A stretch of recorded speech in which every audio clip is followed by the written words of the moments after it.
너희는 이 세대를 본받지 말고 오직 마음을 새롭게 함으로 변화를 받아 하나님의 선하시고 기뻐하시고 온전하신 뜻이 무엇인지 분별하도록 하라.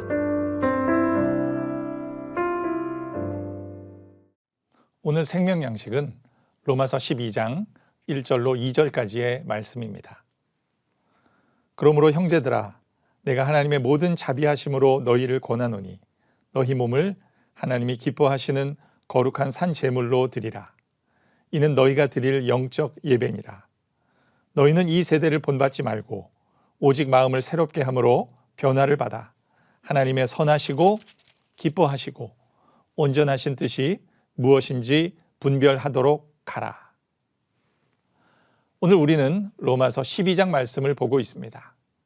이 12장 말씀은 전체적으로 세 부분으로 나누어 볼 수 있는데, 첫째, 1절로 2절까지 하나님께 대한 성도의 삶, 둘째, 3절로 13절까지 그리스도 안에서 성도들 간의 관계, 셋째, 14절로 21절까지 원수들에 대한 성도의 태도로 구분할 수 있을 것입니다.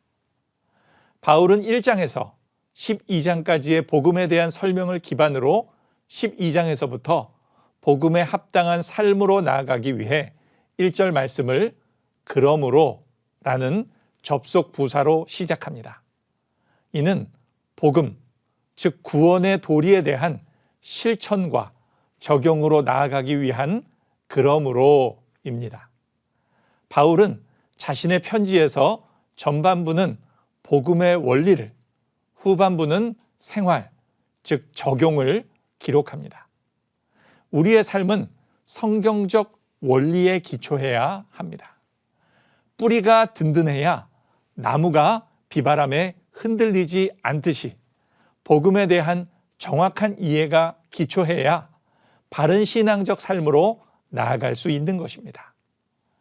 참된 성도들은 믿는 것 따로 사는 것 따로 되어선 안 됩니다. 믿는 믿음대로 삶도 함께 가야 합니다. 믿는 일과 아는 일에 하나가 되어야 하는 것입니다. 바울은 형제들아, 내가 너희를 권하노니 라고 표현합니다. 바울은 모든 동료 그리스도인들을 형제라고 부르고 있습니다. 바울은 자신이 전도한 디모데를 개인적으로 부를 때는 믿음 안에서 참 아들 된 디모데라고 호칭했습니다. 그러나 다른 사람들 앞에서는 형제 디모데라고 호칭했습니다. 하나님의 자녀로 모두 같은 형제임을 강조하기 위함입니다. 바울에게서는 어떤 권위적인 태도는 전혀 찾아볼 수 없습니다. 왜 그럴까요? 이는 바울의 인격이나 타고난 성품의 문제가 아닙니다. 바로 하나님의 모든 자비하심 때문입니다. 바울은 철저하게 하나님의 자비하심을 받은 존재임을 인식하며 살았습니다. 그래서 더 내세울 권위나 공로가 없었던 것입니다. 모든 것이 하나님의 자비요 은혜였습니다. 바울이 권하는 핵심은 너희 몸을 하나님이 기뻐하시는 거룩한 산 제물로 드리라는 것입니다. 제물은 죽어야 합니다. 짐승을 잡아서 죽여서 찢어서 불태워 제단에 바치는 것이 번제, 즉 제사법이었습니다. 그런데 살았지만 죽은 제물처럼 하나님께 자신을 온전히 바쳐서 살아야 한다는 것입니다. 정도, 욕심도 십자가에 못 박고 사는 삶을 말합니다. 삶이 예배가 되는 삶을 말하고 있습니다. 이렇게 사는 것을 영적 예배라고 합니다. 이 영적이란 말은 다른 말로 합당한 이라고 볼 수 있는데, 그 외에도 분별이 있는, 이치에 맞는, 합리적인 등으로 번역할 수 있다고 합니다. 우리의 삶 전체를 하나님께 제물로 드리는 것은 그 자체가 분별이 있는 예배이고 합당한 예배인 것입니다. 이것을 가능하게 하는 것이 이 세대를 본받지 말고 오직 마음을 새롭게 함으로 변화를 받아 하나님의 선하시고 기뻐하시고 온전하신 뜻이 무엇인지 분별하는 것입니다. 하나님의 뜻을 잘 분별해야 분별력 있는 삶을 살 수 있는 것입니다. 오늘 본문 말씀이 우리에게 주는 교훈은 다음과 같습니다. 첫째, 우리는 하나님께 전적으로 헌신해야 합니다. 우리는 우리의 손과 발을, 우리의 재능과 목소리와 힘을, 우리의 시간과 돈을 하나님의 영광을 위해 드리며 우리의 목숨까지도 하나님의 일을 위해 바쳐야 할 것입니다. 예수께서 우리를 위해 자기 몸을 십자가에 내어주셨듯이 우리는 우리 몸을 하나님께 온전히 드려야 합니다. 둘째, 우리는 하나님의 크신 자비와 사랑을 기억해야 합니다.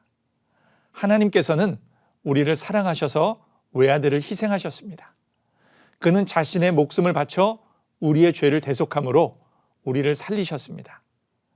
그의 죽음은 우리의 의가 되었고 그를 믿는 우리는 죄와 죽음과 지옥 형벌로부터 구원을 얻었습니다. 그러므로 우리는 하나님의 자비와 사랑을 잊지 말아야 할 것입니다. 셋째, 우리는 이 세대를 본받지 말고 새롭게 함으로 변화를 받아 하나님의 선하시고 기뻐하시고 온전하신 뜻을 분별해야 합니다. 우리는 악하고 음란한 세상의 모습을 본받지 말아야 합니다. 특히 숨가쁘게 변화하는 세속적 가치관들 속에서 신앙적 성숙함을 잃지 않아야 합니다.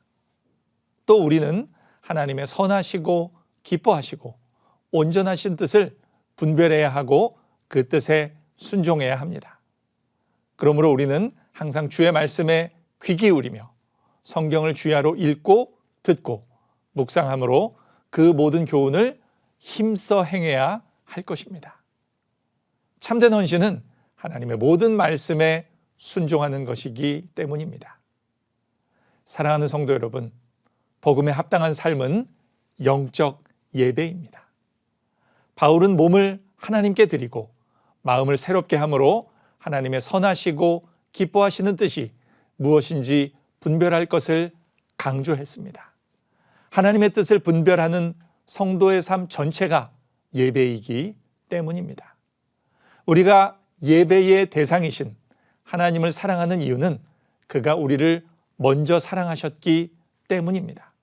그러므로 그를 사랑하는 마음으로 예배하고 세상과 구분된 거룩한 삶으로 한 걸음 나아갈 때 성도의 삶을 통해 하나님의 능력이 임할 것입니다. 참된 성도는 복음 속에 나타난 하나님의 자비하심을 바로 알고 믿으며 할 수 있는 대로 선한 일에 힘써야 할 것입니다. 이 믿음 안에서 복된 은혜를 누리는 오늘 하루이기를 소망합니다.